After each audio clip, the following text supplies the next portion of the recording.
Hi everyone, my name is Deana Pollard and I come here today from Houston, Texas, from Texas Southern University, where I've been a professor of law for 10 years. And before delving into my topic, I want to give a little bit of my background so you understand where I'm coming from. I started researching child corporal punishment my first year as a law professor when I found the discipline defense to assault and battery in my textbook and thought, what is that?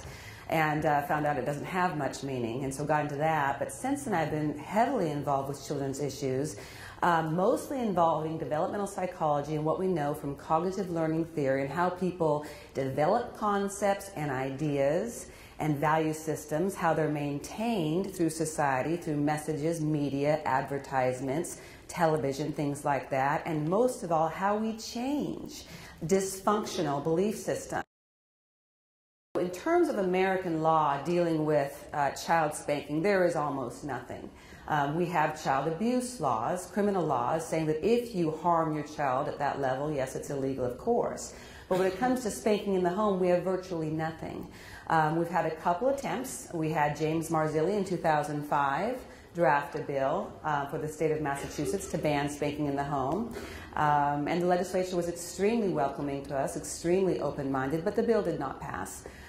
Sally Lieber tried the same thing with a slightly less broad scope in 2007 in California. Again, the bill didn't pass, but we're just starting to get some movement in this area of law.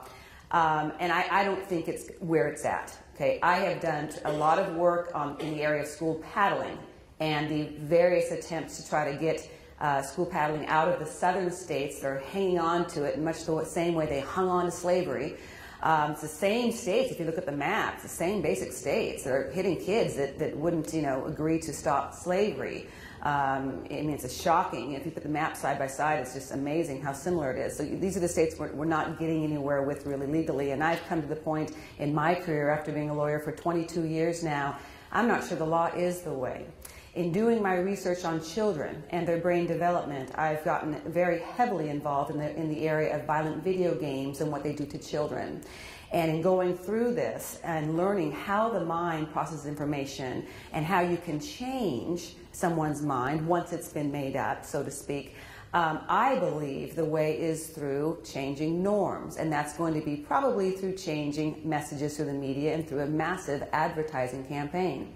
We could make some inroads to the law, but I think that realistically we need to change people's minds, because until we change people's minds, we're probably not going to change the law. People believe spanking is good. People believe spanking works. People say, I was spanked and I'm okay. People say, spare the rod and spoil the child, as if it's from the Bible, and it's not. It's from a poem, but the Old Testament does have some support. So we have entrenched ideas in our society that need to be uprooted and questioned. So how do you do that? When Sweden passed their law in 1979, they didn't just pass a law. This is the most intelligent government I've ever seen operate in terms of how they did what they did. Sweden did pass a law in 79. But that's not how they got the public to support it. When they passed the law, a lot of parents were against it. They were outraged. How dare you come into my home and tell me what to do? We heard the same arguments, of course, in relation to marital rape in the 50s. Not in my house. Well, yes, in your house if you're committing a crime. But what Sweden did, which I think was more effective, is the advertising campaign. They sent out 16-page color brochures to every parent in Sweden, explaining the law, explaining why the law was passed. They put advertisements on milk cartons for the purpose of making sure that when the parents and children sat down at dinner time, they'd have the message right in front of them to prompt and spark debate and discussions about the issues. So parents and children were prompted to talk about it and to think through what's going on. And as we know, today, the Swedish people are very much in favor of the law and wouldn't want it any other way. So they were able to gain the public's trust and confidence in this law by explaining to them over and over through advertising, I would say. It's the best way to characterize it. So what do we know about how you change entrenched ideas in the human mind?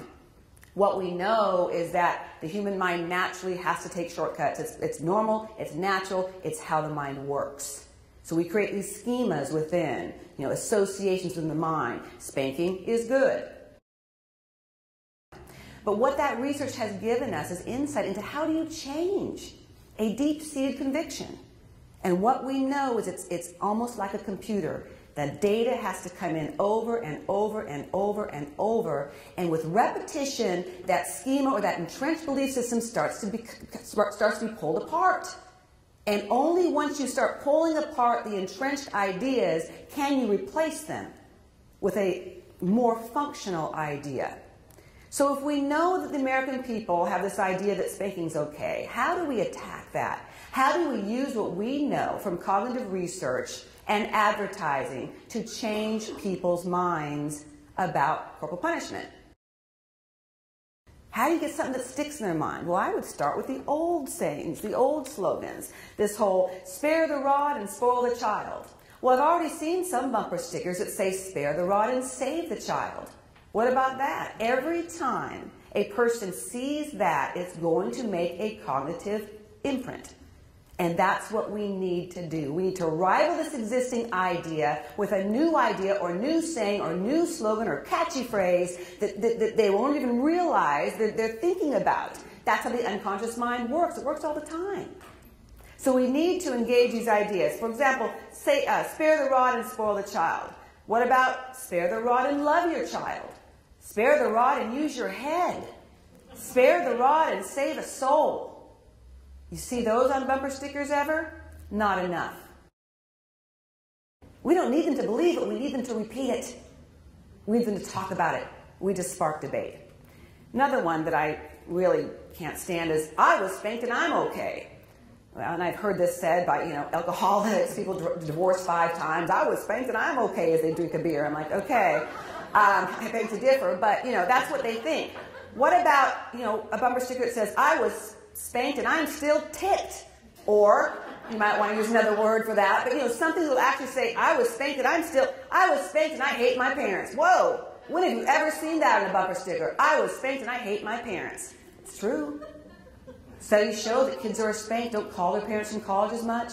They don't have the same, relationship with their parents as adults. Why not say that? No one wants to hear that. It's uncomfortable. Well, you know what? It is. And it's uncomfortable because they're doing it.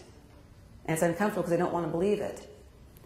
Some other ideas, and there's a whole lot of them out there, of course. How about a bumper sticker? My father spanked me. We haven't spoken for 22 years. Violence begets violence. Don't spank. This means you. Get people thinking. We need the support of the media.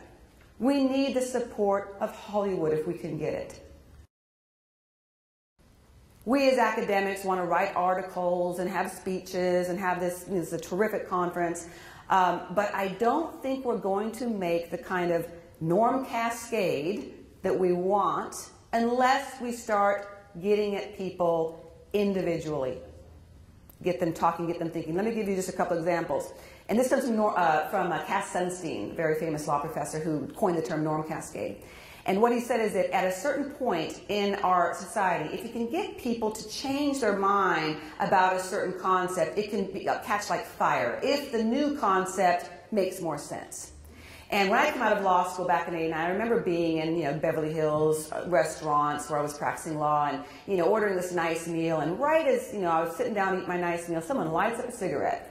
And I thought, geez, I've got the smoke in my face. I don't want to eat now. And if you turned and asked the person to stop smoking, boy, would you ever get it. Today, if someone were to light a cigarette in a restaurant, he would be the jerk, not the person who asked him to put it out. That's the kind of norm cascade we need in relation to spanking. The word spank itself needs to be uprooted and looked at, because spanking is, cognitively, spanking, that's the stuff that's okay. Spanking, that's the good thing, but hitting, that's bad, or abuse, that's bad. Well, we need to start coining spanking with terms that are ugly, because spanking is ugly.